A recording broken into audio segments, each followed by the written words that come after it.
Sunday suspense, শুধুমাত্র মির্চিতে। মদ্যপান, ধূমপান ও মাদক সেবন স্বাস্থ্যের পক্ষে ক্ষতিকর। বাংলা সাহিত্যের রোমাঞ্চকর কিছু গল্প দিয়ে সাজানো আমাদের এই বিশেষ নিবেদন সানডে সাসপেন্স। আজ আপনার জন্য শরদিন্দু বন্দ্যোপাধ্যায়ের ব্যোমকেশ কাহিনী উপসংহার। শরদিন্দু বন্দ্যোপাধ্যায়, জন্ম 30 মার্চ 1899, মৃত্যু 1970 সালের 22 সেপ্টেম্বর। বাংলা সাহিত্যে তিনি ছিলেন এক বহুমুখী প্রতিভা। পাল্লা দিয়ে লিখেছেন একের পর এক সত্যান্বেষী ব্যোমকেশ বক্সীর গল্প, চিত্রনাট্য, অজস্র ছোট গল্প এবং ঐতিহাসিক উপন্যাস। রচনাকাল হিসেবে ব্যোমকেশ সিরিজের প্রথম গল্প পথের কাঁটা, তারপর সীমন্ত হীরা। পাঠকদের সুবিধার জন্য অবশ্য সত্যান্বেষীকেই ব্যোমকেশের প্রথম গল্প বলে ধরা হয়। গল্প উপন্যাস মিলিয়ে ব্যোমকেশকে নিয়ে শরদিন্দুবাবু মোট 32টি কাহিনী রচনা করেন। আমাদের আজকের গল্প উপসংহার প্রথম প্রকাশিত হয় 1935 সালে। গল্পটি আমরা নিয়েছি আনন্দ পাবলিশার্স থেকে প্রকাশিত শরদিন্দু অমনিবাস প্রথম খণ্ড থেকে। প্রধান চরিত্রে ব্যোমকেশ বক্সী, অজিত, কোকোনদ গুপ্ত এবং পুঁটিরাম। গল্প পাঠে দ্বীপ, গল্পের সূত্রধার আমি অগ্নি এবং ব্যোমকেশ বক্সীর ভূমিকায় মীর। শুরু হচ্ছে উপসংহার।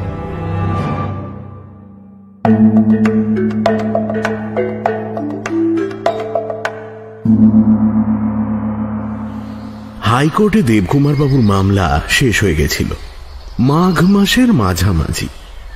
শীত আস্তে আস্তে কমতে আরম্ভ করেছে। মাঝে মাঝে দক্ষিণা বাতাস গায়ে লাগিয়ে অদূর বসন্তের বার্তা জানিয়ে দিলেও সকালবেলা সোনালি রোদটুকু এখনো বেশ মিঠেই লাগে।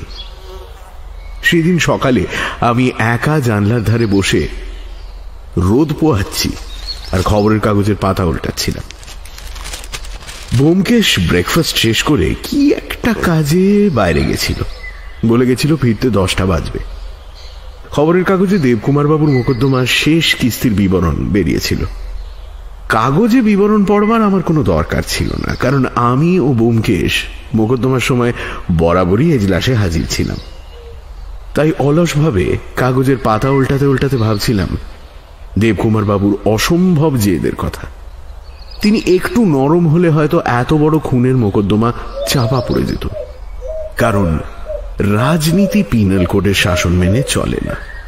কিন্তু সেই যে তিনি জেদ ধরে বসলেন আবিষ্কারের ফর্মুলা কাউকে বলবেন না, সেই জেদ থেকে কেউ তাকে টলাতে পারল না। দেশলাই কাঠির কেমিক্যাল অ্যানালিসিস করেও বিষের মূল উপাদান ধরা গেল না। অগত্যা আইনের নাটক যথারীতি অভিনীত হল এবং এই শোচনীয় ব্যাপারের শেষ অঙ্কে জবনিকা পড়ে গেল।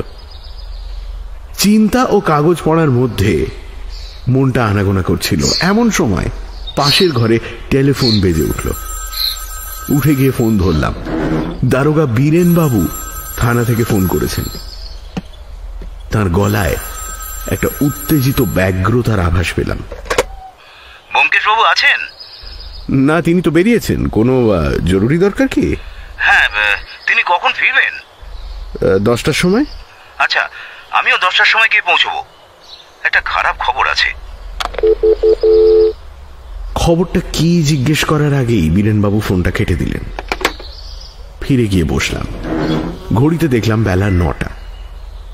মনটা ছটফট করতে লাগলো, কিন্তু খবরের কাগজটা তুলে যথাসম্ভব ধীরভাবে 10টা বাজার প্রতীক্ষা করতে লাগলাম। কিন্তু 10টা পর্যন্ত অপেক্ষা করতে হলো না। 9:30 পরেই ব্যোমকেশ ফিরল। বীরেনবাবু ফোন করেছেন শুনে চমকে উঠে বলল, তাই নাকি? আবার কি হলো? আমি নীরবে মাথা নাড়লাম। ব্যোমকেশ তখন পুঁটিরামকে ডেকে চায়ের জল চড়াতে বলল, কারণ বীরেনবাবুকে অভ্যর্থনা করতে হলে চায়ের আয়োজন চাই। চা সম্বন্ধে তাঁর একটা এমন অকুণ্ঠ উদারতা আছে যে তুচ্ছ সময় অসময়ের চিন্তা তাকে সংকুচিত করতে পারে না। চায়ের হুকুম দিয়ে ব্যোমকেশ চেয়ারে হেলান দিয়ে বসে সিগারেট বার করল। একটা সিগারেট ঠোঁটে ধরিয়ে পকেট থেকে দেশলাই বার করতে গিয়ে বলল, বীরেনবাবু যখন বলেছেন খারাপ খবর, তার মানে গুরুতর কিছু। হয়তো ব্যোমকেশ হঠাৎ থেমে গেল। আমি মুখ তুলে দেখলাম সে অবাক হয়ে হাতে ধরা দেশলাইয়ের বাক্সটার দিকে তাকিয়ে আছে। ব্যোমকেশ মুখ থেকে না জ্বালানো সিগারেটটা নামিয়ে আস্তে আস্তে বলল, এ তো বড় আশ্চর্য ব্যাপার দেখছি। এ দেশলাইয়ের বাক্স আমার পকেটে কোথা থেকে এলো? কোন দেশলাইয়ের বাক্স? ব্যোমকেশ বাক্সটা আমার দিকে ফেরালো। দেখে কিছু বুঝতে পারলাম না। সাধারণ দেশলাইয়ের বাক্স যেমন হয়ে থাকে তেমনই, কোনো বৈশিষ্ট্য নেই। আমি অবাক হয়ে তাকিয়ে আছি দেখে ব্যোমকেশ আগের মতোই আস্তে আস্তে বলল, দেখতে পাচ্ছ বোধহয় বাক্সটার ওপর যে লেবেল মারা আছে তাতে একজন সত্যাগ্রহী কুড়ুল কাঁধে করে তাল গাছ কাটতে যাচ্ছে, অথচ আমাদের বাসায়। আমি তাড়াতাড়ি বললাম, বুঝেছি, ঘোড়া মার্কা ছাড়া অন্য কোনো দেশলাই আসে না। ঠিক।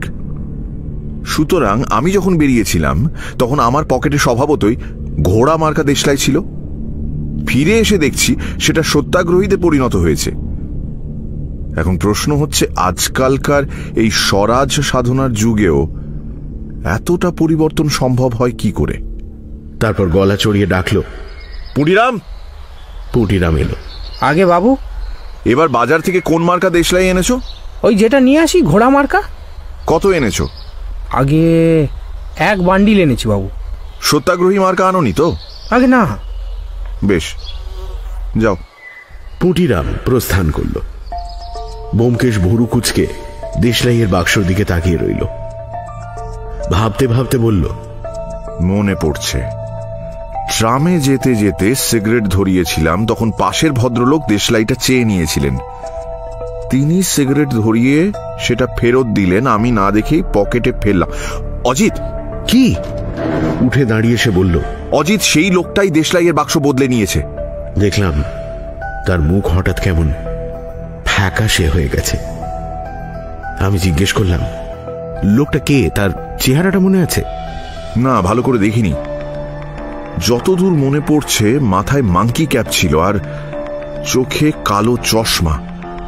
ব্যোমকেশ কিছুক্ষণ চুপ করে রইল, তারপর ঘড়ির দিকে তাকিয়ে বলল, বীরেনবাবু কখন আসবেন বলেছেন? 10টায়। তাহলে তো তিনি এলেন বলে। আচ্ছা অজিত, বীরেনবাবু আজ কেন আসছেন জানো? না, কেন? আমার মনে হয়, আমার সন্দেহ হয়। এই সময় সিঁড়িতে বীরেনবাবুর ভারী পায়ের শব্দ শোনা গেল। ব্যোমকেশ কথাটা শেষ করল না। বীরেনবাবু এসে গম্ভীর মুখে বসলেন। ব্যোমকেশ তাঁকে সিগারেট দিয়ে বলল, নিজের দেশলাই দিয়ে ধরান। দেবকুমার বাবুর দেশলাইয়ের বাক্স কবে চুরি গেল? পরশু। বলেই বীরেনবাবু বিস্ফারিত চোখে চাইলেন। আপনি জানলেন কোত্থেকে? স্বয়ং চোর আমাকে খবর পাঠিয়েছে বলে ব্যোমকেশ ট্রামে দেশলাই বদলের ব্যাপারটা বলল। বীরেনবাবু গভীর মনোযোগ দিয়ে শুনলেন। তারপর দেশলাইয়ের বাক্সটা উল্টে পাল্টে দেখে সন্তর্পণে সরিয়ে রেখে বললেন, এর মধ্যে একটা মারাত্মক কাঠি আছে। বাহ! লোকটা কে, আপনার কিছু সন্দেহ হয় না? না, তবে যেই হোক আমাকে যে মারতে চায় তাতে সন্দেহ নেই। কিন্তু কেন? এত লোক থাকতে আপনাকেই বা মারতে চাইবে কেন? আমি বললাম, হয়তো সে মনে করে ব্যোমকেশকে মারতে পারলে তাকে ধরা কঠিন হবে, তাই আগে ভাগেই ব্যোমকেশকে সরাতে চায়। ব্যোমকেশ মাথা নাড়ল। আমার তা মনে হয় না। পুলিশের অসংখ্য কর্মচারী রয়েছেন যারা বুদ্ধিতে, কর্মদক্ষতায় আমার চেয়ে কোনো অংশে কম নয়। এই বীরেনবাবুর কথাই ধরো না, চোরের যদি সেই উদ্দেশ্যই থাকতো তাহলে সে আমাকে না মেরে বীরেনবাবুকে মারবার চেষ্টা করত। প্রশংসাটা কিছু মারাত্মক জাতীয় হলেও দেখলাম বীরেনবাবু মনে মনে খুশি হয়েছেন। বললেন, না না, তবে অন্য কি কারণ থাকতে পারে? ব্যোমকেশ ভাবতে ভাবতে বলল, সেইটাই ঠিক ধরতে পারছি না। যতদূর মনে পড়ছে আমার ব্যক্তিগত শত্রু কেউ নেই। বীরেনবাবু একটু অবাক হয়ে বললেন, বলেন কি মশাই? আপনি এতদিন ধরে চোর ছেঁচোর বদমাইশের পেছনে লেগে আছেন আর আপনার শত্রু নেই? আমাদের পেশাই তো শত্রু তৈরি করা। এই সময়ে পুঁটিরাম চা নিয়ে এলো। একটা পেয়ালা বীরেনবাবুর দিকে এগিয়ে দিয়ে ব্যোমকেশ একটু হেসে বলল, তা বটে, কিন্তু আমার অধিকাংশ শত্রুই বেঁচে নেই। যা হোক, এবার বলুন তো কি করে জিনিসটা চুরি গেল? বীরেনবাবু, যা হোক, একটা কিছু করা যাবে। এ ব্যাপারে আমার নিজের যথেষ্ট স্বার্থ রয়েছে, কারণ চোর মহাশয় প্রথমে আমার ওপরেই কৃপা দৃষ্টিপাত করেছেন। তার আর কিছুক্ষণ পরে বীরেনবাবু উঠলেন। তিনি প্রস্থান করলে ব্যোমকেশ উঠে গিয়ে দেশলাইয়ের বাক্সটা নিজের লাইব্রেরি ঘরে রেখে এলো। তারপর পেছনে হাত রেখে গম্ভীর মুখে ভুরু কুচকে ঘরময় পায়াচারি করতে লাগল। 11টা বেজে গেলে পুটিরাম এসে স্নানের তাগাদা দিয়ে গেল, কিন্তু তার কথা ব্যোমকেশের কানে পৌঁছল না।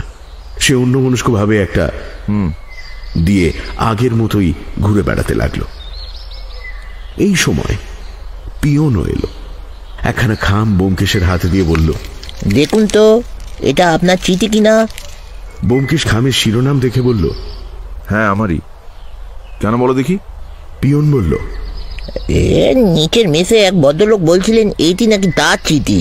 সে কি, ব্যোমকেশ বক্সী আরো আছে নাকি?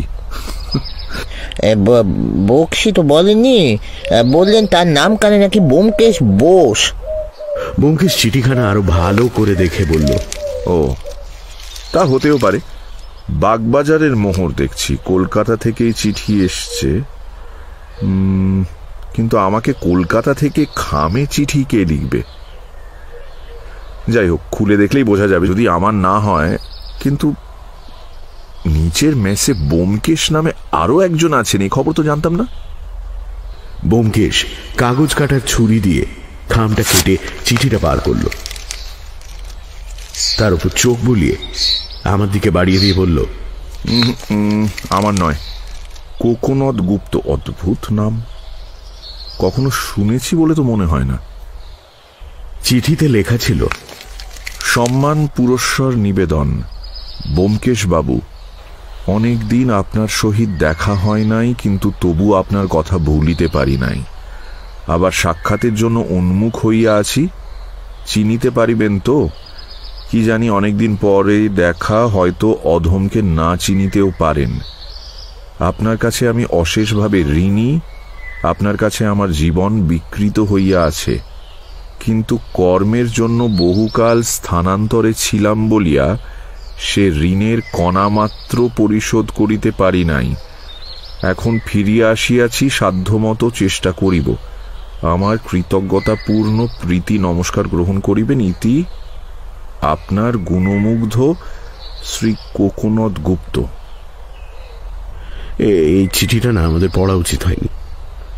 অবশ্য খুব গোপনীয় যে কিছু আছে তা নয়, তবু এরকম আন্তরিক কথা অন্যের পড়া অপরাধ। তা তো বুঝছি। প্রেমিক প্রেমিকার চিঠি চুরি করে পড়ার মতো এই চিঠিখানা পড়লেও মনটা লজ্জিত হয়ে ওঠে। কিন্তু উপায় কি বলো? চিঠি আমার কিনা যাচাই করা চাইতো। কোকোনদ গুপ্ত বলে কাউকে তো আমি চিনি না, আর চিনলেও তার কোনো মহৎ উপকার করেছি বলে তো মনে হচ্ছে না। তাহলে যার চিঠি তাকে পাঠিয়ে দেওয়া উচিত। হ্যাঁ, পুঁটিরামকে ডাকি। পুঁটিরাম, পুঁটিরাম। কিন্তু পুঁটিরাম আসবার আগেই চিঠির মালিক নিজেই এসে উপস্থিত হলেন। নিচের মেসের সকল অধিবাসীদের সঙ্গেই আমাদের মুখ চেনাচেনি ছিল, কিন্তু এই ভদ্রলোককে এর আগে কখনো দেখিনি। বেঁটে খাটো দোহারা চেহারা, বোধ হয় মাঝ বয়সী, কিন্তু তার মুখ দেখে বয়স অনুমান করবার উপায় নেই। কপাল থেকে গলা পর্যন্ত মুখটা পুড়ে চামড়া কুঁচকে এমন এক অস্বাভাবিক আকার ধারণ করেছে যে আগে তার চেহারা কেমন ছিল তা অনুমান করা অসম্ভব। হঠাৎ দেখলে মনে হয় তিনি যেন একটা বিকট মুখোশ পরে আছেন। মুখে গোঁফদাড়ি নেই, এমনকি চোখের পাতা পর্যন্ত চিরদিনের জন্য নষ্ট হয়ে গেছে। চোখের দৃষ্টিতে মাছের মতো অনাবৃত নিষ্পলক ভাব দেখে চমকে উঠতে হয়। ভদ্রলোকের ঘরে ঢোকায় আমাদের চোখে ধাঁধা লেগে গিয়েছিল। তাই তার সহজ সাধারণ কণ্ঠস্বর শুনে যেন রূপকথার রাজ্য থেকে ফিরে এলাম। তিনি দরজার কাছে দাঁড়িয়ে একটু কুণ্ঠিত স্বরে বললেন, আমার নাম ব্যোমকেশ বসু। একখানা চিঠি। ব্যোমকেশ তাড়াতাড়ি উঠে বলল, আসুন আসুন, চিঠিখানা আপনাকে পাঠিয়ে দিচ্ছিলাম, আপনি এসেছেন ভালোই হলো। বসুন, কিছু মনে করবেন না, নিজের মনে করে খাম খুলেছিলাম। এ নিন। চিঠিটা হাতে নিয়ে ভদ্রলোক ধীরে ধীরে পাঠ করে তারপর বললেন, কোকোনদ গুপ্ত। কোকোনদ কই, আমার তো। ব্যোমকেশের দিকে চোখ তুলে বললেন, আপনার চিঠি নয়, আপনি পড়েছেন নিশ্চয়ই। অপ্রস্তুতভাবে ব্যোমকেশ বলল, পড়েছি নিজের মনে করে, কিন্তু পড়ে দেখলাম আমার নয়। পিয়ন বলেছিল বটে, কিন্তু খামের উপর বোস কথাটা এমনভাবে লেখা হয়েছে যে বক্সি বলে ভুল হয়। জানেন বোধ হয় আমার নাম ব্যোমকেশ বক্সি। জানি বই কি, আপনি তো MS এর গৌরব। এখানে এসে ইস্তক আপনার নাম শুনেছি, কিন্তু চিঠিটা আমার কিনা ঠিক বুঝতে পারছি না তো। কোকোনদ গুপ্ত নামটা চেনা চেনা মনে হচ্ছে বটে। যা হোক, আপনি যখন বলছেন যে আপনার নয়, তখন হয়তো আমারই হবে। ব্যোমকেশ হেসে বলল, মহৎ লোকের পক্ষে উপকার করে ভুলে যাওয়াটাই স্বাভাবিক। না না, তা নয়, অনেক দিনের কথা, তাই হঠাৎ মনে পড়ছে না, পরে হয়তো পড়বে। আচ্ছা, নমস্কার। ব্যোমকেশ জিজ্ঞেস করল, আপনি এই মেসে কতদিন এসেছেন? বেশি দিন না, এই তো ধরুন দিন 5-7 হবে। ও। ব্যোমকেশ হাসল। যাই হোক, তবু এতদিনে একজন বন্ধু পাওয়া গেল। আচ্ছা, নমস্কার। সময় পেলে মাঝে মাঝে আসবেন, একটু গল্প সল্প করা যাবে।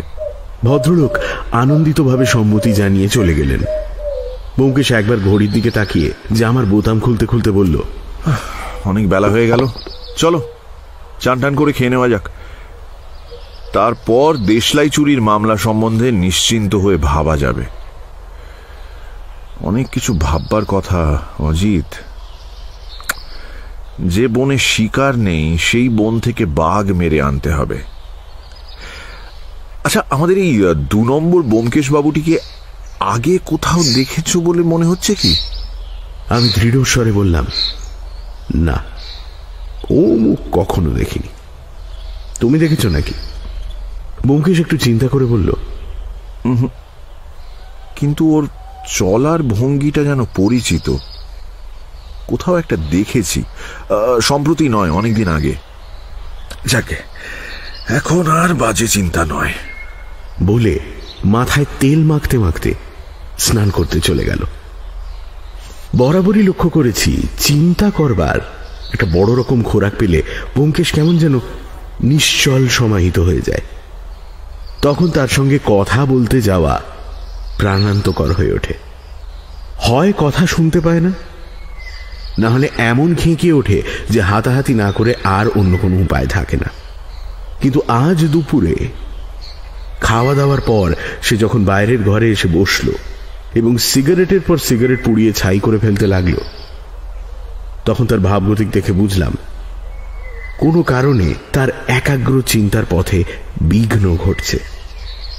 চেষ্টা করেও সে কোনো কারণে মনঃসংযোগ করতে পারছে না। তারপর সে যখন চেয়ার ছেড়ে উঠে এই ঘর ও ঘর ছটফট করে বেড়াতে লাগলো, তখন আমি জিজ্ঞেস করলাম, আজ কি হলো বলো তো তোমার? ওরম ফিজিট করছো কেন? ব্যোমকেশ লজ্জিতভাবে চেয়ারে বসে পড়ে বলল, কি জানি আজ কিছুতেই মন বসাতে পারছি না, কেবলই বাজে কথা মনে আসছে। আমি বললাম, গুরুতর কাজ যখন হাতে রয়েছে তখন বাজে চিন্তায় সময় নষ্ট করা উচিত নয়। একটু বিরক্তভাবে ব্যোমকেশ বলল, আরে আমি কি ইচ্ছে করে বাজে চিন্তা করছি? আজ সকালের ওই চিঠিখানা। কোন চিঠি? আরে ওই যে কোকোনদ গুপ্ত। ঘুরে ফিরে কেবল ওই কথাই মনে আসছে। আমি অবাক হয়ে বললাম, ওই চিঠিতে এমন কি আছে? কিছুই নেই, তবু মনে হচ্ছে চিঠিখানা যদি আমাকেই লিখে থাকে। ঠিক বুঝলাম না। চিঠির লেখককে তুমি চেনো না, আর একজন এসে সে চিঠি নিজের বলে দাবি করছে। তো তাহলে তোমার চিঠি হলো কি করে?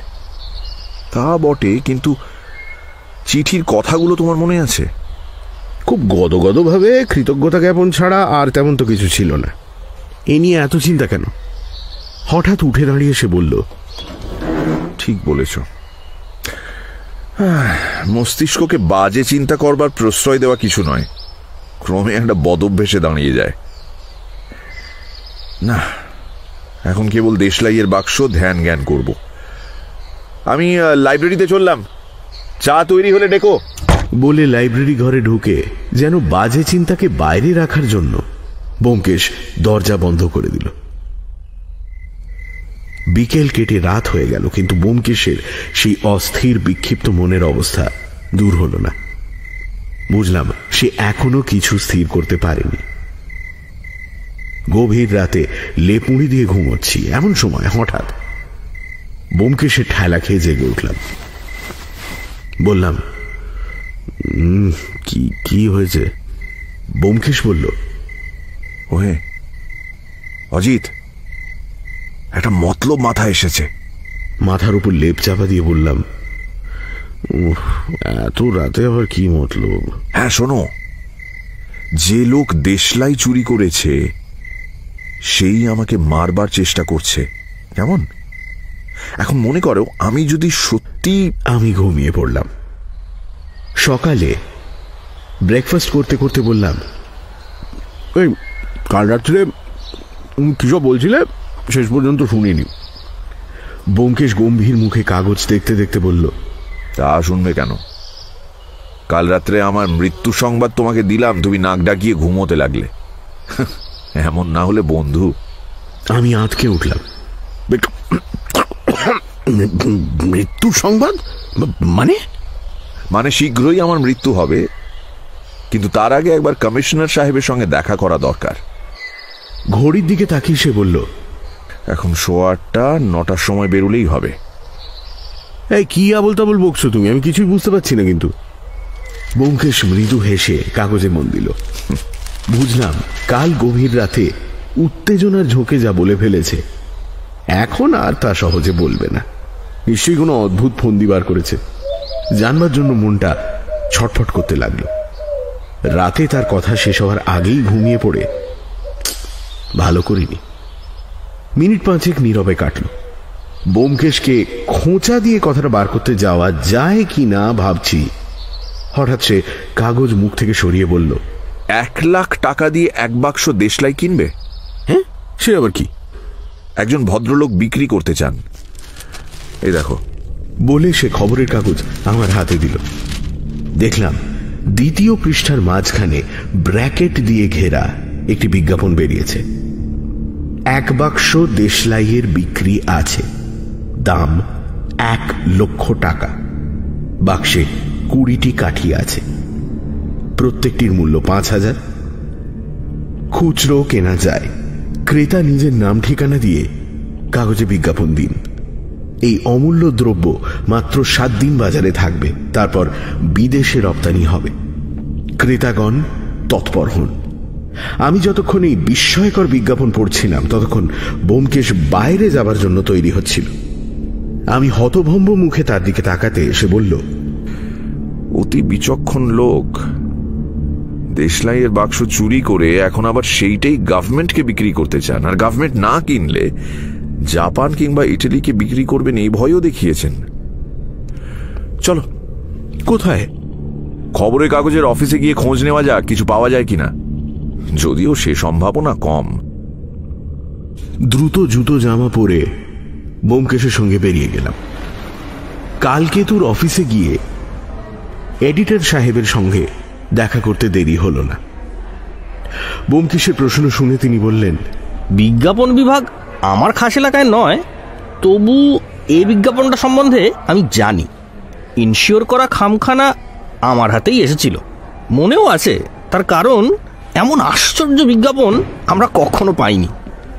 ব্যোমকেশ জিজ্ঞেস করল, তাহলে বিজ্ঞাপনদাতা লোকটিকে আপনি দেখেননি? না, বললুম তো, বিজ্ঞাপনটা ডাকে এসেছিল। খামের মধ্যে 20 টাকার নোট, আর বিজ্ঞাপনের খসড়া ছিল, প্রেরকের নাম ছিল না। খুবই আশ্চর্য হয়েছিলাম, কিন্তু তখন আমাদের কাজের সময়, তাই বিজ্ঞাপন বিভাগের ম্যানেজারকে ডেকে খসড়া তাঁর জিম্মায় করে দিই। তারপর ভুলে গিয়েছি। ব্যাপার কি বলুন তো, দেশলাইয়ের বাক্স দেখে মনে হচ্ছে গুরুতর কিছু নাকি? ব্যোমকেশ হেসে বলল, আপনাদের কানে পৌঁছবার মতো এখনো কিছু হয়নি। আচ্ছা, প্রেরক সম্বন্ধে কোনো খবরই দিতে পারেন না? মানে তার ঠিকানা? এডিটর সাহেব মাথা নাড়লেন। খামের মধ্যে নোট আর বিজ্ঞাপন ছাড়া তো না, আর কিছু ছিল না। ইনশিওর করা খামে বিজ্ঞাপন এসেছিল বলছেন। খামের ওপরেও প্রেরকের নাম ঠিকানা ছিল না? ও, ওটা তো খেয়াল করিনি। নিশ্চয়ই ছিল, অন্তত থাকাটা উচিত। যতদূর জানি প্রেরকের নাম ঠিকানা না থাকলে পোস্ট অফিসে তো রেজিস্ট্রি চিঠি জমা নেয় না। টেবিলের পাশে একটা প্রকাণ্ড ওয়েস্ট পেপার বাস্কেট ছিল। এডিটর সাহেব হঠাৎ উঠে গিয়ে তার মধ্যে হাতড়াতে আরম্ভ করলেন। কিছুক্ষণ পরে বিজয় গর্বে সোজা হয়ে দাঁড়িয়ে বললেন, এই তো, এই তো পেয়েছি, এই নিন, এই নিন। সাধারণ সরকারি রেজিস্ট্রি খাম, তার কোণে প্রেরকের নাম ও ঠিকানা রয়েছে।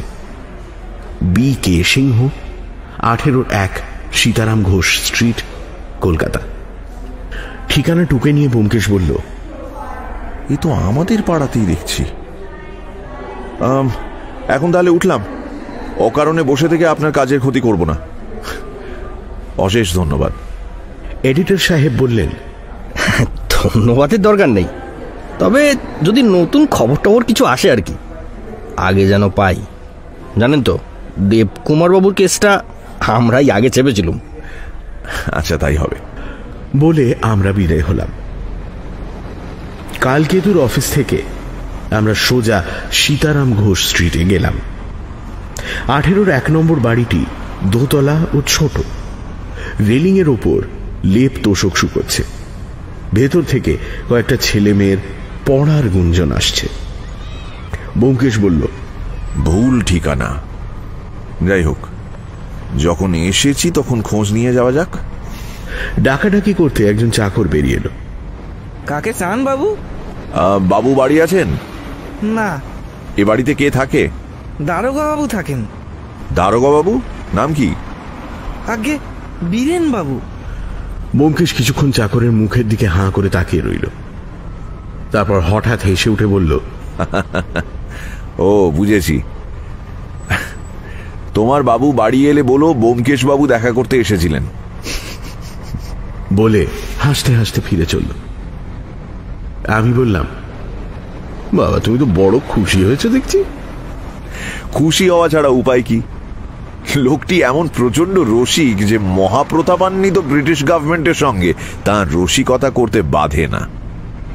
এমন লোক যদি আমার সঙ্গে একটু তামাশা করেন, তাহলে আমার খুশি না হওয়াই তো ধৃষ্টতা। যাই হোক, তুমি এখন বাসায় যাও, আমি অন্য কাজে চললাম। ফিরে এসে তোমার সঙ্গে পরামর্শ হবে। হ্যারিসন রোডে এসে পড়েছিলাম। ব্যোমকেশ লাফিয়ে একটা চলন্ত ট্রামে উঠে পড়ল। সেদিন দুপুরবেলা ব্যোমকেশ আমাকে তার প্ল্যানের কথা বলল। প্ল্যান শুনে বিশেষ আশাপ্রদ বোধ হলো না। এ যেন অজ্ঞাত পুকুরে মাছের আশায় ছিপ ফেলা। মাছ আসবে কি না তা নিশ্চিত নয়। আমার মন্তব্য শুনে ব্যোমকেশ বলল, সে তো বটেই। অন্ধকারে ঢিল ফেলছি, লাগবে কিনা জানি না। যদি না লাগে তখন অন্য উপায় বের করতে হবে। জিজ্ঞেস করলাম, এতে কমিশনার সাহেবের মত আছে? আছে। আচ্ছা, আমাকে কিছু করতে হবে? স্রেফ মুখ বুজে থাকতে হবে, আর কিছু নয়। আমি এখনই বেরিয়ে যাব, কারণ মরতে হলে আজই মরতে হবে। একটা দেশলাইয়ের বাক্স আর কদিন চলে?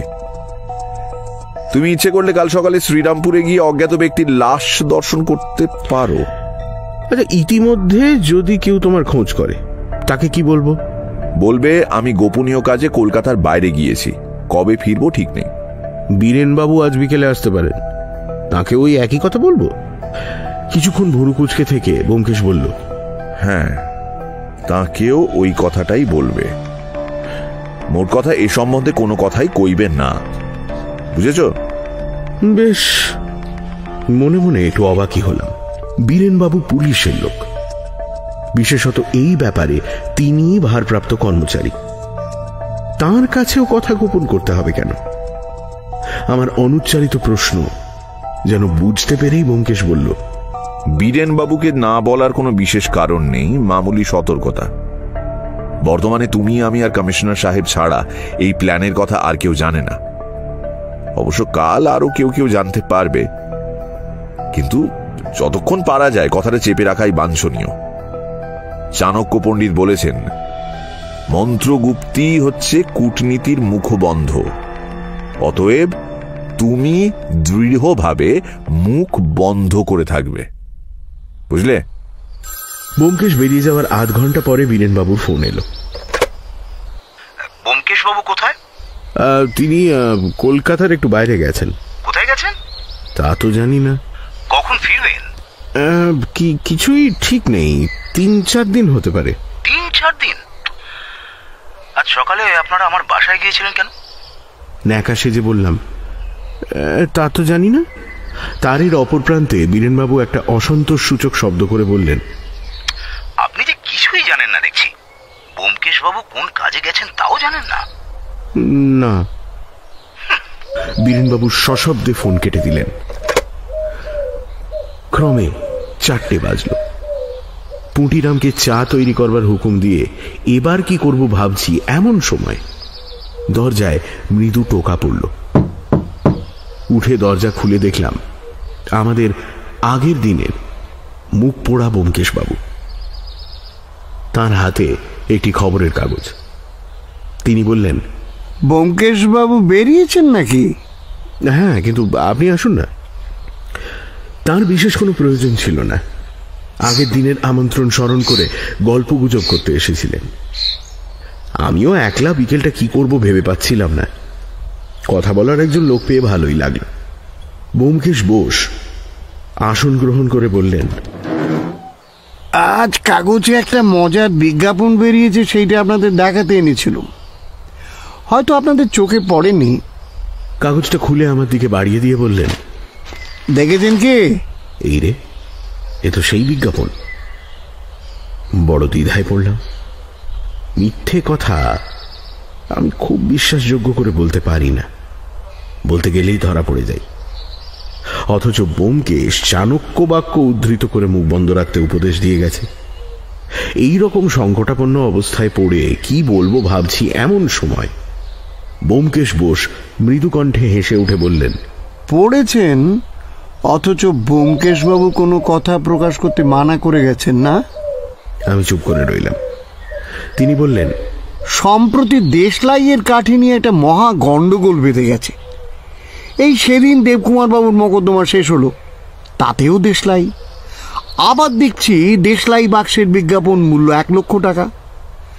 সাধারণ লোকের মধ্যে স্বভাবতই সন্দেহ হয় দুটোর মধ্যে কোনো যোগ আছে বলে সপ্রশ্ন চোখে আমার দিকে চাইলেন।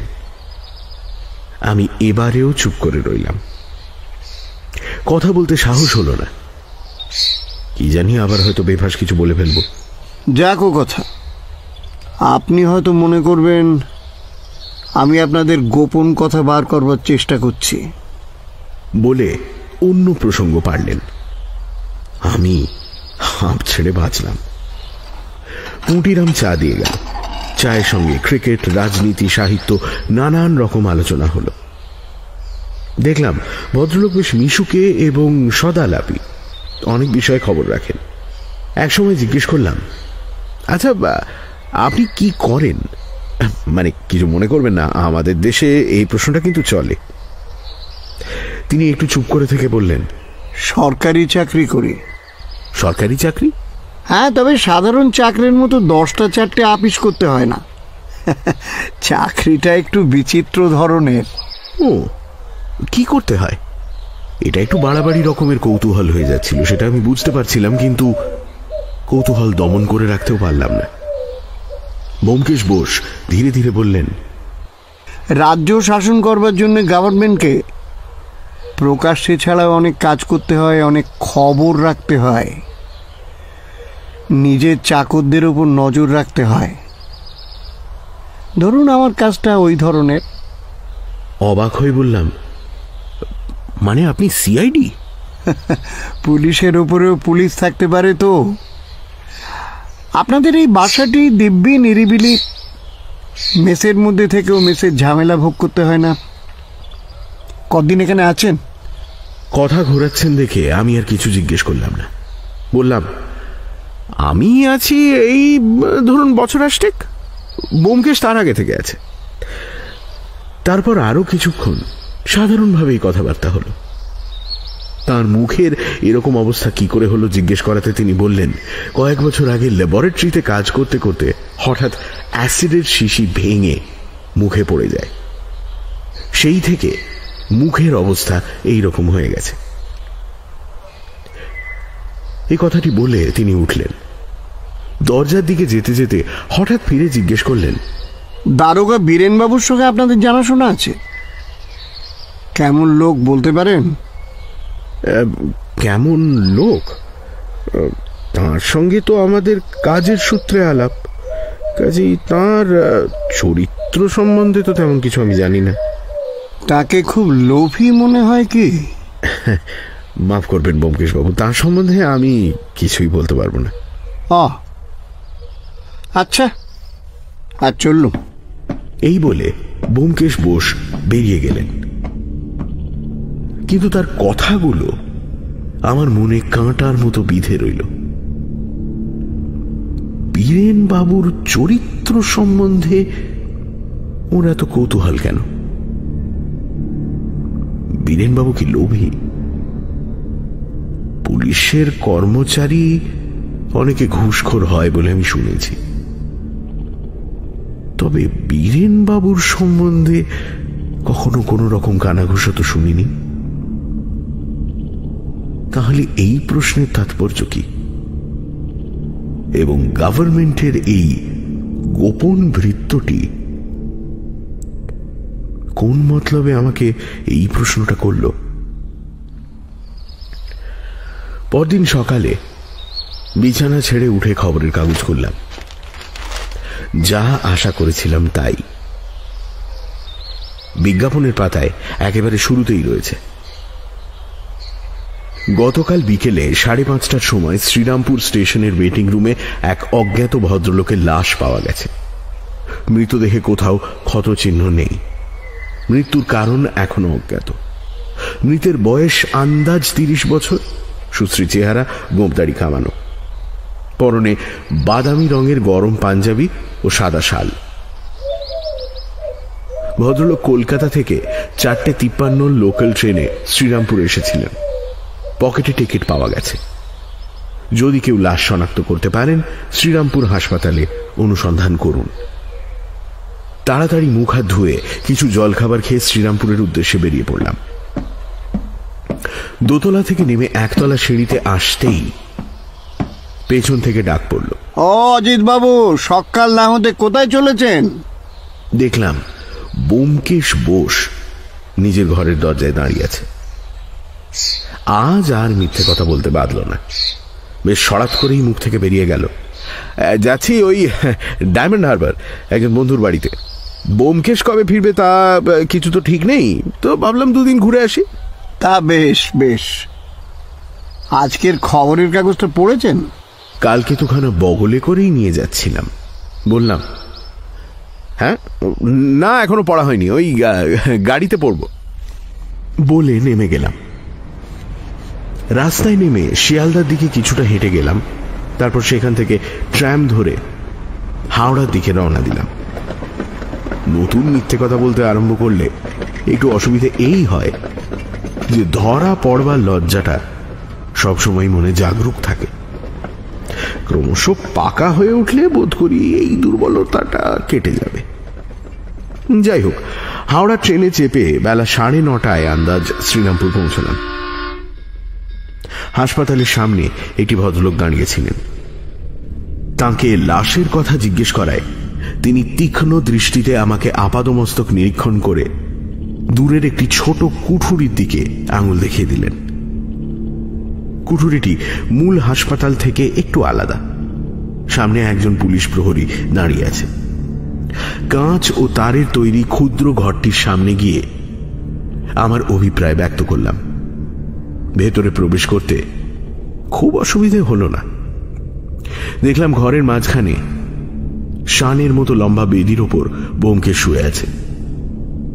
তার পা থেকে গলা পর্যন্ত একটা কাপড় দিয়ে ঢাকা, মুখ মৃত্যুর কাঠিন্যে স্থির।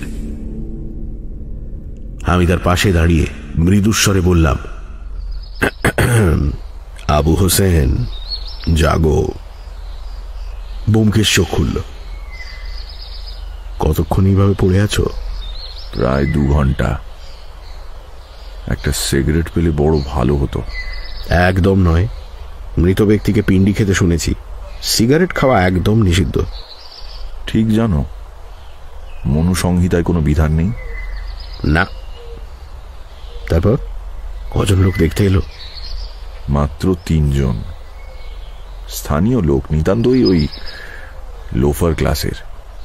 তাহলে এখনো হতাশ হবার কোনো কারণ নেই। আজ সারা দিন আছে, কালকেও অন্তত সকালবেলাটা তো পাওয়া যাবে। 2 দিন ধরে এখানে পড়ে থাকবে? মনে করো যদি বিজ্ঞাপনটা তার চোখে না পড়ে? চোখে পড়তে বাধ্য।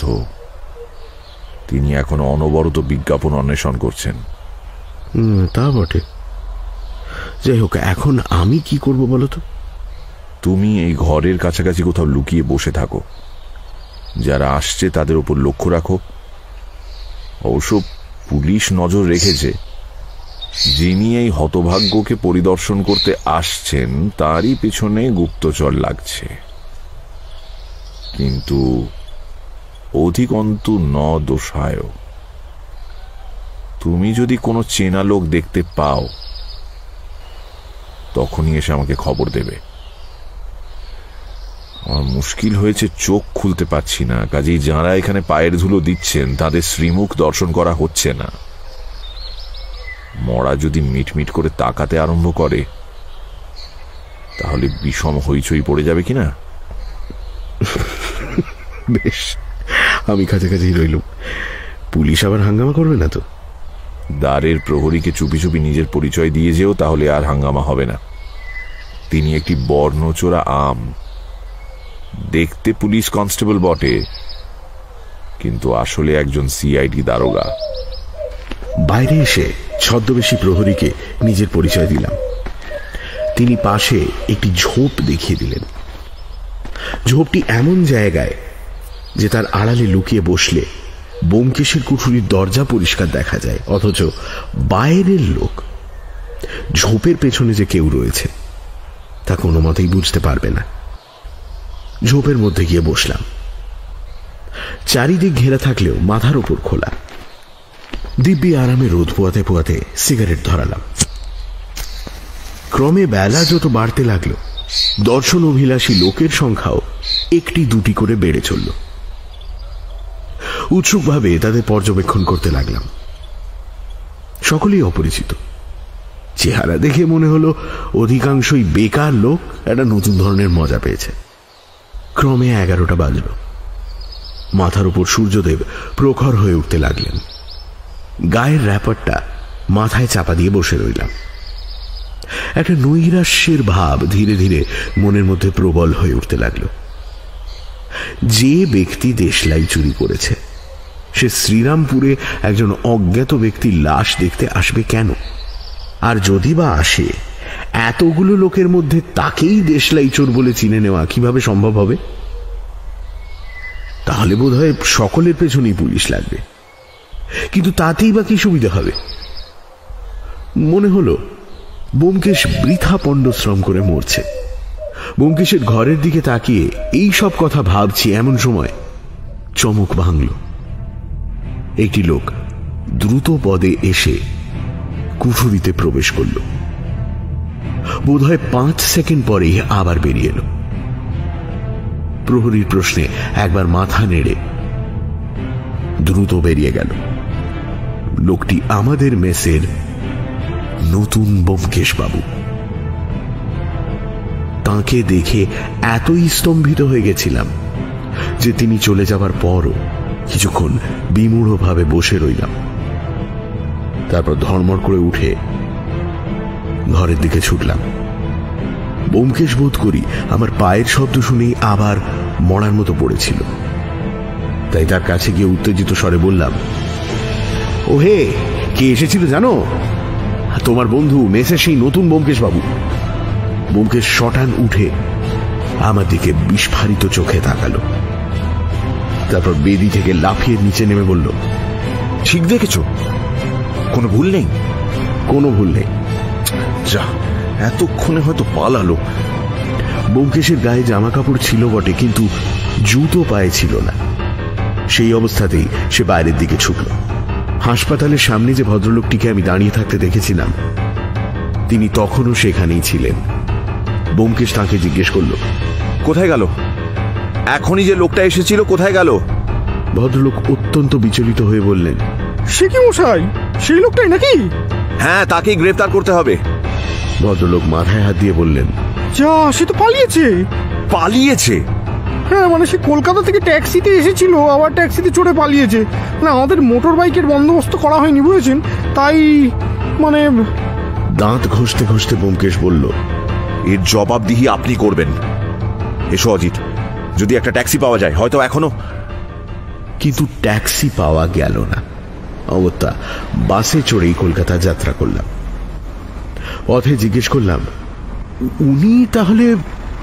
ব্যোমকেশ ঘাড় নাড়ল। কিন্তু তুমি বুঝলে কি করে?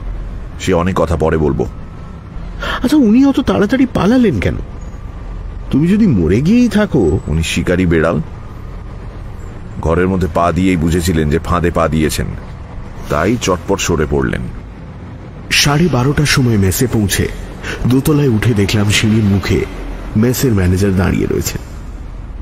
ব্যোমকেশ জিজ্ঞেস করল, ব্যোমকেশ বাবু এসেছিলেন? ম্যানেজার অবাক হয়ে ব্যোমকেশের দিকে তাকিয়ে বলল, 2 নম্বর ব্যোমকেশ বাবু? তিনি তো এই খানিকক্ষণ হলো চলে গেলেন। বাড়ি থেকে জরুরি খবর পেয়েছেন, তাই তাড়াতাড়ি চলে যেতে হলো। তিনিও আপনার খোঁজই করছিলেন, আপনাকে নমস্কার জানিয়ে গেছেন। বলে গেছেন আপনি যেন দুঃখ না করেন, শিগগির আবার দেখা হবে। শিষ্টতার এই প্রবল ধাক্কা সামলে নিয়ে ব্যোমকেশ বলল, তার ঘর কোনটা? ওই 5 নম্বর ঘর। 5 নম্বর ঘরের দরজায় তালা লাগানো ছিল। ব্যোমকেশ জিজ্ঞেস করল, এর চাবি কোথায়? ম্যানেজার বললেন, আমার কাছে একটা চাবি আছে, কিন্তু। খুলুন। চাবির বোঝা পকেট থেকে বার করতে করতে ম্যানেজার উৎকণ্ঠিত স্বরে বললেন, কি হয়েছে ব্যোমকেশ বাবু? বিশেষ কিছু নয়। যে ভদ্রলোকটি এই ঘরে ছিলেন তিনি একজন দাগী আসামি। ম্যানেজার তাড়াতাড়ি দরজা খুলে দিলেন। ঘরে প্রবেশ করে ব্যোমকেশ একবার চারদিকে দৃষ্টিপাত করে নিয়ে বলল, এ কি, তিনি তো কিছুই নিয়ে যাননি দেখছি। বাক্স, বিছানা সবই তো রয়েছে। তিনি কেবল একটা ছোট হ্যান্ডব্যাগ আর জলের খুঁজো নিয়ে গেছেন, আর সবই রেখে গেছেন। বললেন 2-4 দিনের মধ্যে ফিরবেন। আমিও ভাবলুম। ঠিক কথা।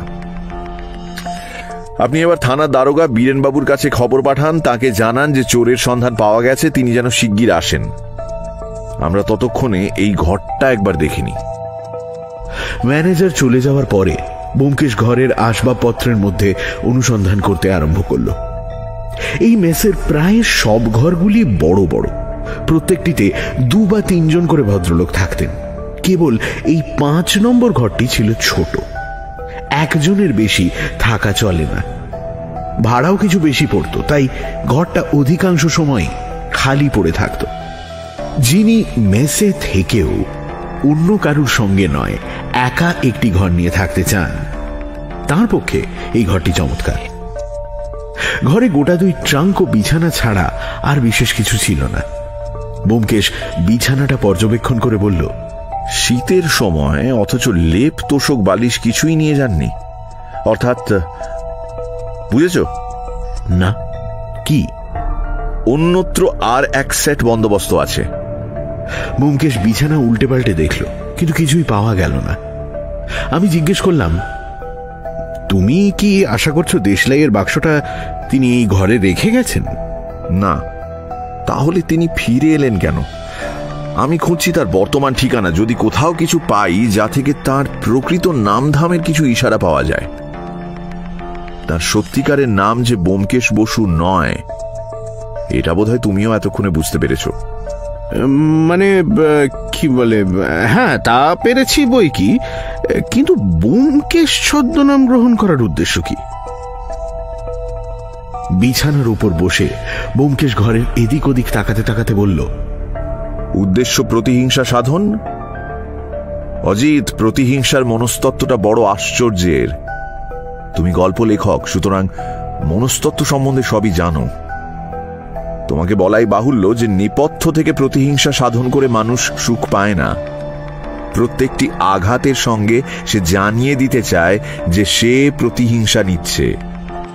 শত্রু যদি জানতে না পারে কোথা থেকে আঘাত আসছে, তাহলে প্রতিহিংসার অর্ধেক আনন্দই ব্যর্থ হয়ে যায়।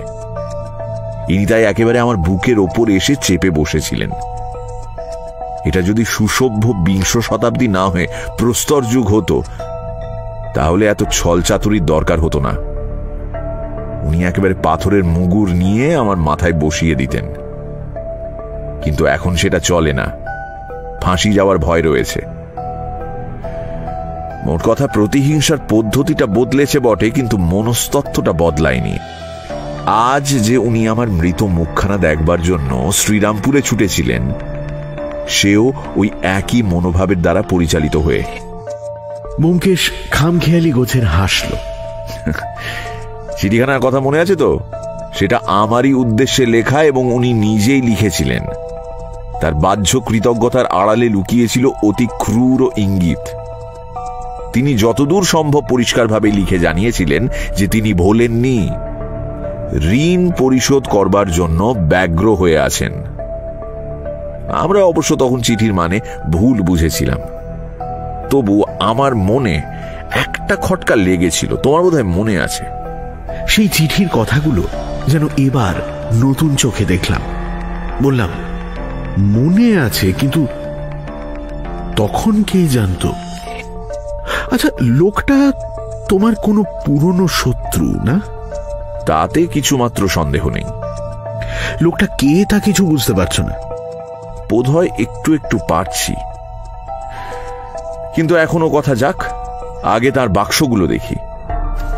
একটা বাক্সের চাবি খোলাই ছিল, কিন্তু তাতে দৈনন্দিন ব্যবহারের কাপড় চোপড় ছাড়া আর কিছুই ছিল না।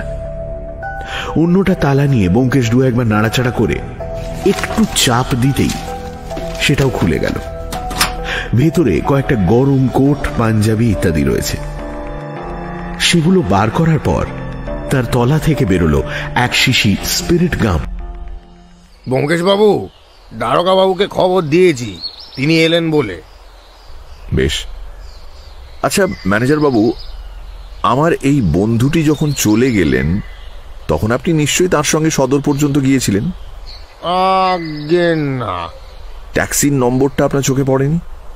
মাথা নেড়ে ম্যানেজার বললেন, নীল রঙের পুরনো ট্যাক্সি, ড্রাইভার একজন শিখ, এইটুকুই লক্ষ্য করেছিলাম। একটু চুপ করে থেকে ব্যোমকেশ বলল, সে সময় দরজার কাছে আর কেউ ছিল? ম্যানেজার ভেবে বললেন, ভদ্রলোক কেউ ছিলেন বলে তো মনে পড়ছে না, তবে হ্যাঁ, আপনাদের চাকর পুঁটিরাম দাওয়ায় বসেছিল।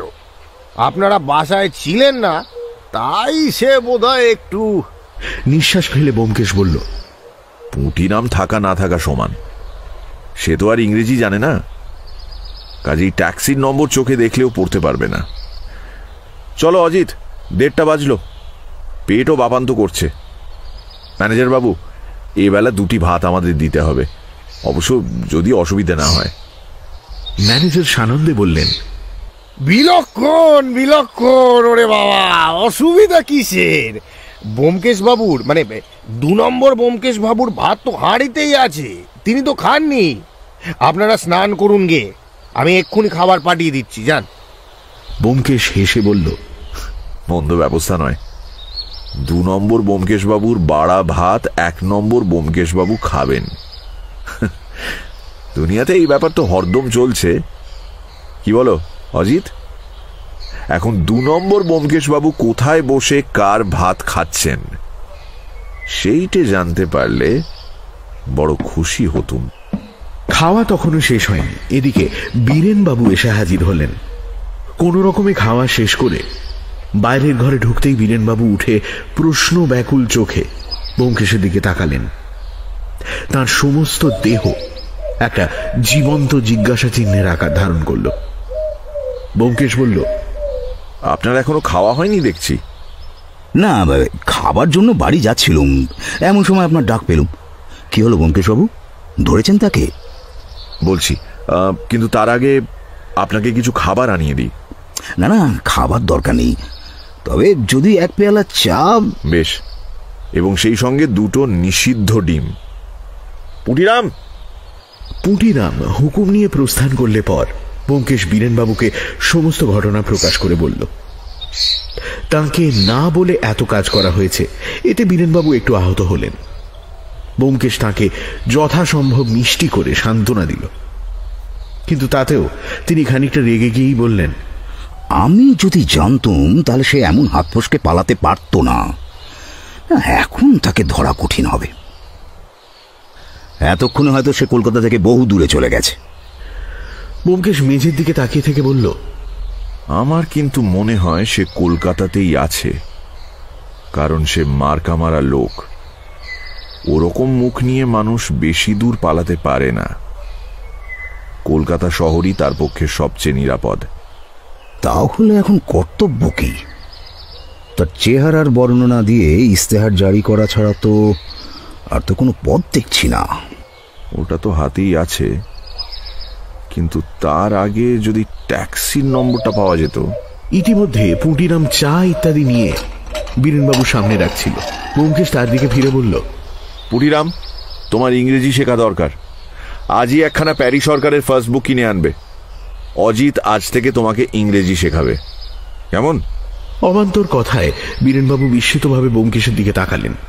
ব্যোমকেশ বলল, ও যদি ইংরেজি জানতো তাহলে আজ কোনো হাঙ্গামাই হতো না।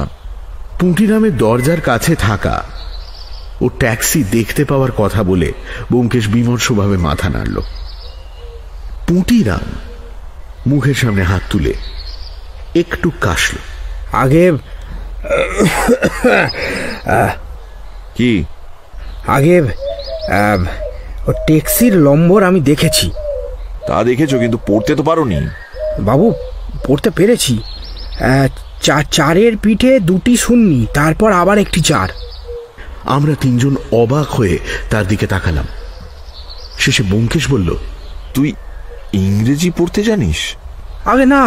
তবে ওই ট্যাক্সিতে তো বাংলায় লেখা ছিল বাবু, ওই জন্যই তো চোখে পড়ল। আমরা চোখ গোল গোল করে তার দিকে তাকিয়ে রইলাম। তারপর হঠাৎ ব্যোমকেশ হো হো করে হেসে উঠল। পুটিরামের পিঠ চাপড়ে দিয়ে বলল,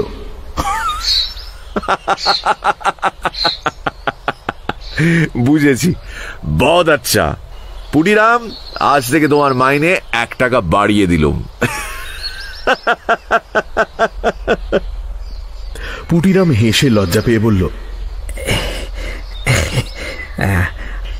আগে বাইরে দাওয়ায় বসছিলাম, ট্যাক্সিতে বাংলা নম্বর দেখে একেবারে অবাক হয়ে গেলাম।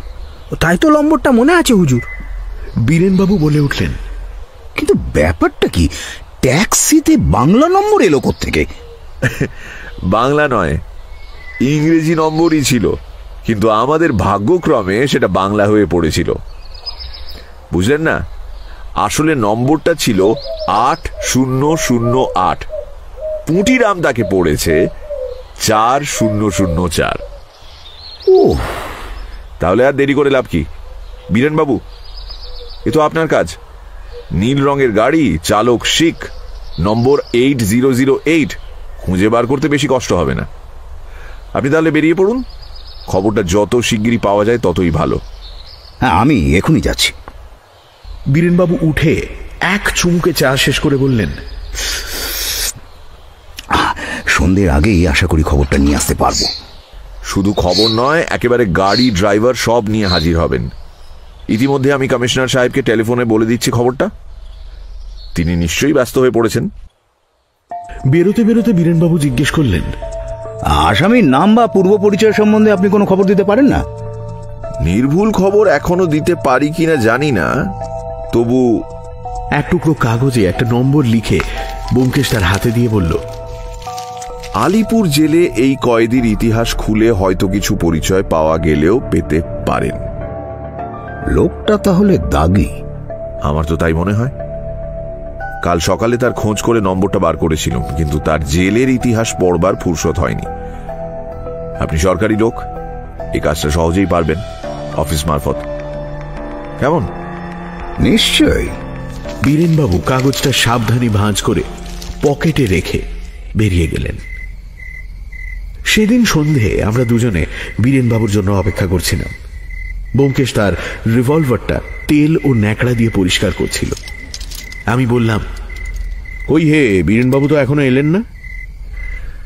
এইবার আসবেন। ব্যোমকেশ একবার ঘড়ির দিকে চোখ তুলল। আমি জিজ্ঞেস করলাম, আচ্ছা ব্যোমকেশ, লোকটার আসল নাম কি? তুমি নিশ্চয়ই জানো। আমি তো বলেছি এখনো ঠিক জানি না। আহা, তবু আন্দাজ তো করেছো? তা করেছি। কে লোকটা? আমার চেনা নিশ্চয়ই না? শুধু চেনা নয়, তোমার একজন পুরনো বন্ধু। কিরকম? ব্যোমকেশ একটু চুপ করে থেকে বলল, সেই চিঠিখানাতে কোকোনদ গুপ্ত নাম ছিল মনে আছে বোধহয়। তা থেকে কিছু অনুমান করতে পারো না? কি অনুমান করব? কোকোনদ গুপ্ত তো ছদ্মনাম। সেজন্যই তো তাতে আরো বেশি করে ইঙ্গিত পাওয়া যাবে।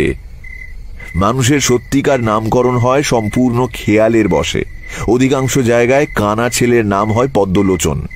যেমন তোমার নাম অজিত, আমার নাম ব্যোমকেশ। আমাদের বর্ণনা হিসেবে নাম দুটোর কোনো সার্থকতা নেই, কিন্তু মানুষ যখন ভেবে চিনতে ছদ্মনাম গ্রহণ করে তখন তার মধ্যে অনেকখানি ইঙ্গিত পুরে দেবার চেষ্টা করে। কোকোনদ শব্দটা তোমাকে কিছু মনে করিয়ে দিচ্ছে না? কোনো একটা শব্দগত সাদৃশ্য? আমি ভেবে ভেবে বললাম, কি জানি, আমার তো কোকোনদ না কোকেন ছাড়া আর কিছুর সঙ্গে সাদৃশ্য তো পাচ্ছি না। কোকোনদের সঙ্গে কোকেনের সাদৃশ্য মোটেই কাব্যানুমোদিত নয়, তাই তোমার মন উঠছে না। কেমন? কিন্তু ওই বীরেনবাবু আসছেন, সঙ্গে আরেকজন। অজিত, আলোটা জ্বেলে দাও, অন্ধকার হয়ে গেছে। বীরেনবাবু প্রবেশ করলেন। তার সঙ্গে এক লম্বা শিখ, মুখে গোঁফদাড়ি, মাথায় পাগড়ি। ব্যোমকেশ দুজনকেই বসালো। সময় নষ্ট না করে ব্যোমকেশ শিখ ভদ্রলোককে প্রশ্ন আরম্ভ করল। সে বলল, আজ সকালের আরোহীকে তার বেশ মনে আছে। তিনি বেলা আন্দাজ 10:30টার সময় তার ট্যাক্সি ভাড়া করে শ্রীরামপুরে যান। সেখানে হাসপাতালের কাছে গাড়ি রেখে তিনি হাসপাতালে ঢোকেন। অল্পক্ষণ পরেই আবার ফিরে এসে দ্রুত কলকাতায় ফিরে আসতে আদেশ করেন। কলকাতায় পৌঁছে তিনি এই বাসাতেই নামেন। তারপর সামান্য কিছু জিনিসপত্র নিয়ে আবার গাড়িতে ওঠেন এবং এখান থেকে বউবাজারের কাছাকাছি একটি জায়গায় গিয়ে তিনি শেষবারের মতো গাড়ি থেকে নেমে যান। তিনি ভাড়া ছাড়াও আরো 2 টাকা বকশিশ দিয়েছেন। তাই জন্যই ড্রাইভারের মনে ধারণা হয়েছিল যে ইনি অতিশয় সাধু ব্যক্তি। ব্যোমকেশ জিজ্ঞেস করল, তিনি শেষবার নেমে গিয়ে কি করলেন? শিখ ড্রাইভার বলল, তার যতদূর মনে পড়ে তিনি একজন ঝাঁকা মুটের মাথায় তার ব্যাগ ও জলের কুঁজো জড়িয়ে দিয়ে প্রস্থান করেছিলেন। কোন দিকে গেছিলেন তা অবশ্য সে লক্ষ্য করেনি। তুমি তোমার গাড়ি এনেছো, সেই বাবুটিকে যেখানে নামিয়ে দিয়েছিলে আমাদের ঠিক সেইখানে পৌঁছে দিতে পারবে? শিখ জানালো সে বেশক পারবে। তখন আমরা দুজনে তাড়াতাড়ি তৈরি হয়ে নিচে নামলাম। নীল রঙের গাড়ি বাড়ির সামনেই দাঁড়িয়েছিল। গাড়ির নম্বর 8008ই বটে। আমরা 3 জনে তাতে উঠে বসলাম। শিখ গাড়ি চালিয়ে নিয়ে চলল। রাত হয়েছে। গাড়ির অন্ধকারের মধ্যে বসে বীরেনবাবু হঠাৎ বললেন, আপনার কয়েদির খোঁজ নেওয়া হয়েছিল, তিনিই বটে। মাস 6 হলো জেল থেকে বেরিয়েছেন। ব্যোমকেশ বলল, যাক, তাহলে আর সন্দেহ নেই। মুখ পুড়েছিল কি করে? ইনি শিক্ষিত ভদ্রলোক আর বিজ্ঞানবিদ বলে একে জেল হাসপাতালের ল্যাবরেটরিতে কাজ করতে দেওয়া হয়েছিল। বছর 2 আগে একটা নাইট্রিক অ্যাসিডের শিশি ভেঙে গিয়ে মুখের ওপর পড়ে। বাঁচবার আশা ছিল না, কিন্তু শেষ পর্যন্ত বেঁচে গেলেন। আর কোনো কথা হলো না। মিনিট 15 পরে আমাদের গাড়ি এমন এক পাড়ায় গিয়ে দাঁড়ালো যে আমি অবাক হয়ে গাড়ি থেকে নেমে বাড়ির সামনে এসে দাঁড়ালাম। সামনের দরজায় তালা লাগানো। ব্যোমকেশ মৃদু স্বরে বলল, এদিকে এসো। পাশের যে দরজা দিয়ে ওপরে উঠবার সিঁড়ি রয়েছে সে দরজাটা খোলা ছিল। আমরা তার ভেতরেই ঢুকলাম। এখানে সরু এক ফালি বারান্দা, তাতে একটি দরজা নিচের ঘরগুলোকে ওপরের সিঁড়ির সঙ্গে সংযুক্ত করছে। ব্যোমকেশ পকেট থেকে একটা টর্চ বার করে দরজাটা দেখল। বহু কাল ব্যবহার না হওয়ার ফলে দরজার কাঠে খানিকটা ঘুণ ধরেছিল। ব্যোমকেশ জোরে চাপ দিতেই হুড়কো ভেঙে দরজা খুলে গেল। আমরা ভেতরে ঢুকলাম। ভাঙা দরজা ভেতর থেকে ভেজিয়ে দিয়ে ব্যোমকেশ টর্চের আলো চারিদিকে ফেলল। ঘরটি বহুদিন অব্যবহৃত। মেঝে ধুলোর পুরু আস্তরণ, কোণে মাকড়সার জাল। ব্যোমকেশ বলল, এটা নয়, ওদিকে চলো। ঘরের আরেকটি দরজা খোলা ছিল। সেটা দিয়ে আমরা এবার ভেতরের একটি ঘরে ঢুকলাম। এই ঘরটা আমাদের পরিচিত। বহুবার এখানে বসে আমরা আড্ডা দিয়েছি। টর্চের আলোয় দেখলাম ঘরটা সম্প্রতি পরিষ্কার করা হয়েছে। একপাশে একটি তক্তপোষের ওপর বিছানা পাতা, মাঝখানে একটি টেবিল ও চেয়ার। ব্যোমকেশ ঘরটার চারপাশ টর্চের আলোয় দেখে নিয়ে বলল, এই ঘরটা। বীরেনবাবু, এবার আসুন, অন্ধকারে বসে গৃহস্বামীর প্রতীক্ষা করা যাক। বীরেনবাবু ফিসফিস করে বললেন, দেশলাইয়ের বাক্সটা এই বেলা। সেজন্য ভাবনা নেই। রিভলভার আর হাত করা পকেটে আছে তো? আছে। বেশ, মনে রাখবেন লোকটি কিন্তু খুব একটা শান্তশিষ্ট নয়। আমি এবং বীরেনবাবু তক্তপোষের ওপর বসলাম। ব্যোমকেশ চেয়ারটা দখল করল। অন্ধকার ঘরের মধ্যে নিঃশব্দে প্রতীক্ষা আরম্ভ হল। বেশিক্ষণ অপেক্ষা করতে হলো না। আধ ঘন্টা হতে না হতেই বাইরের দরজায় খুট করে একটা শব্দ হলো। আমরা খাড়া হয়ে বসলাম। নিঃশ্বাস আপনা থেকেই বন্ধ হয়ে গেল। অতি মৃদু পদক্ষেপে অন্ধকারে কেউ একটা এগিয়ে আসছে। তারপর হঠাৎ ঘরের আলো দপ করে জ্বলে উঠল। ব্যোমকেশ সহজভাবেই বলল, আসতে আজ্ঞা হোক অনুকূল বাবু, আমরা আপনার পুরনো বন্ধু, তাই অনুমতি না নিয়ে ঘরে ঢুকে পড়েছি, কিছু মনে করবেন না। অনুকূল ডাক্তার অর্থাৎ 2 নম্বর ব্যোমকেশ বাবু সুইচে হাত দিয়েই দাঁড়িয়েছিলেন। কিছুক্ষণ তিনি কোনো কথা বললেন না। তার নিষ্পলক চোখ দুটো একে একে আমাদের 3 জনকে পরিদর্শন করল। তারপর তার বিবর্ণ বিকৃত মুখে একটা ভয়ঙ্কর হাসি দেখা দিল। তিনি বললেন, ব্যোমকেশ বাবু যে সঙ্গে পুলিশ দেখছি, কি চাই? কোকেন? না না, অত দামি জিনিস চেয়ে আপনাকে বিপদগ্রস্ত করব না। আমরা অতি সামান্য জিনিস চাই, একটা দেশলাইয়ের বাক্স। অনুকূল বাবুর অনাবৃত চোখ দুটো ব্যোমকেশের মুখের ওপর স্থির হয়ে রইল। তিনি ধীরে ধীরে বললেন, দেশলাইয়ের বাক্স?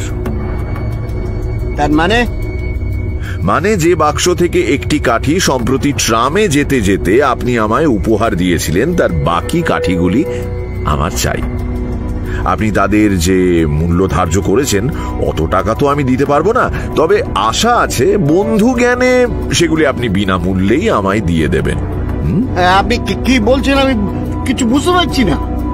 পারছেন বই কি, কিন্তু হাতটা আপনি সুইচ থেকে সরিয়ে নিন। ঘর হঠাৎ অন্ধকার হয়ে গেলে আমাদের চেয়ে আপনারই বিপদ হবে বেশি। আপনি বোধহয় লক্ষ্য করেননি, দুটি রিভলভার আপনার বুকের দিকে স্থির লক্ষ্য করে আছে। অনুকূল বাবু সুইচ ছেড়ে দিলেন। তার মুখে পাশবিক ক্রোধ এতক্ষণে উলঙ্গ মূর্তি ধারণ করেছে। তিনি চিৎকার করে উঠে বললেন, শালা শোর, আমার জীবনটা তুই নষ্ট করে দিয়েছিস। জীবনটাকে নষ্ট করে দিয়েছিস তুই। ব্যোমকেশ দুঃখিত ভাবে মাথা নাড়ল। ডাক্তার, জেলখানায় থেকে তোমার ভাষাটা বড় হয়ে গেছে দেখছি। দেবে না তাহলে দেশলাইয়ের বাক্সটা? না না, দেব না, দেব না। আমি জানি না কোথায় দেশলাইয়ের বাক্স আছে। তোর সাধ্য হয় খুঁজে নে। সুর কথাটা। নিঃশ্বাস ফেলে ব্যোমকেশ উঠে দাঁড়ালো। খুঁজেই নি তাহলে। বীরেনবাবু, আপনি সতর্ক থাকবেন। ব্যোমকেশ তক্তপোষের পাশে গিয়ে দাঁড়ালো। গিলাস ঢাকা জলের কুঁজোটা সেখানে রাখা ছিল। সেটা দু হাত দিয়ে তুলে নিয়ে সে মেঝের ওপর একটা আছাড় মারল। কুঁজো সশব্দে ভেঙে গিয়ে চারিদিকে জল ছড়িয়ে পড়ল। কুঁজোর ভাঙা টুকরোগুলোর মধ্যে থেকে নীল কাপড়ে মোড়া শিশির মতো একটা জিনিস তুলে নিয়ে ব্যোমকেশ আলোর সামনে এসে পরীক্ষা করে বলল, ওয়াটারপ্রুফ শিশি, শিলমোহর সব ঠিক আছে। শিশিটা ভাঙেনি দেখছি। বীরেনবাবু, দেশলাই পাওয়া গেছে। এবার চোরকে গ্রেপ্তার করতে পারেন। ব্যোমকেশ নিঃশ্বাস ফেলে বলল, এই কাহিনীর মরাল হচ্ছে ভাগ্যাং ফলতি সর্বত্র ন বিদ্যা ন চ পৌরুষং। পুঁটিরাম যদি দাওয়ায় বসে না থাকতো এবং ট্যাক্সির নম্বরটা 8008 না হতো, তাহলে আমরা অনুকূল বাবুকে পেতাম কোথায়? জিজ্ঞেস করলাম। তা তো বুঝলুম, কিন্তু দেশলাই চোর যে অনুকূল বাবু, এই সন্দেহ তোমার কি করে হলো? আমার সত্যান্বেষী জীবনে যতগুলি ভয়ঙ্কর শত্রু তৈরি করেছি তার মধ্যে কেবল 3 জন বেঁচে আছে। প্রথম, পেশোয়ারি আমির খাঁ, যে মেয়ে চুরির ব্যবসাকে সূক্ষ্ম ললিত কলায় পরিণত করেছিল। বিচারে পিনাল কোডের কয়েক ধারায় তার 12 বছর জেল হয়। দ্বিতীয়, পলিটিক্যাল দালাল কুঞ্জলাল সরকার, যে সরকারি অর্থনৈতিক গুপ্ত সংবাদ চুরি করে শেয়ার মার্কেটে বিক্রি করত। বছর 2 আগে তার 7 বছর শ্রীঘরের ব্যবস্থা হয়েছে। আর তৃতীয়, আমাদের অনুকূল ডাক্তার। ইনি কোকেনের ব্যবসা এবং আমাকে খুন করবার চেষ্টার অপরাধে 10 বছর জেলে যান। হিসেব করে দেখছি বর্তমানে কেবল অনুকূল বাবুরই জেল থেকে বেরোবার সময় হয়েছে। সুতরাং অনুকূল বাবু ছাড়া আর কে হতে পারে? তা বটে, কিন্তু এই মুখ পোড়া ভদ্রলোকটি যে অনুকূল বাবু, এই সন্দেহ তোমার হয়েছিল না? ওর হাঁটার ভঙ্গিটা পরিচিত মনে হয়েছিল বটে, কিন্তু ওকে সন্দেহ করিনি। তারপর সেই কোকোনদ গুপ্তর চিঠিখানা, সেটাও মনে ধোঁকা ধরিয়ে দিয়েছিল। কোকোনদ নামটা এতই অস্বাভাবিক যে ছদ্মনাম বলে সন্দেহ হয়, উপরন্তু আবার গুপ্ত। অজিত, তুমি বোধহয় লক্ষ্য করেছ, আমাদের দেশের লোক ছদ্মনাম ব্যবহার করতে হলেই নামের শেষে একটা গুপ্ত বসিয়ে দেয়। তাই 2 নম্বর ব্যোমকেশ বাবু যখন চিঠিখানা নিজের বলে স্পষ্টভাবে দাবি করতে না পেরেও নিয়ে চলে গেলেন, তখন আমার মনটা খুঁতখুঁত করতে লাগলো। কোকোনদ শব্দটা কোকেনের কথাই মনে করিয়ে দেয়। তুমি ঠিকই ধরেছিলে। কিন্তু তখন 2 নম্বর ব্যোমকেশ বাবুর ওপর কোনো সন্দেহ হয়নি, তাই মনের সংশয় জোর করে সরিয়ে দিয়েছিলাম।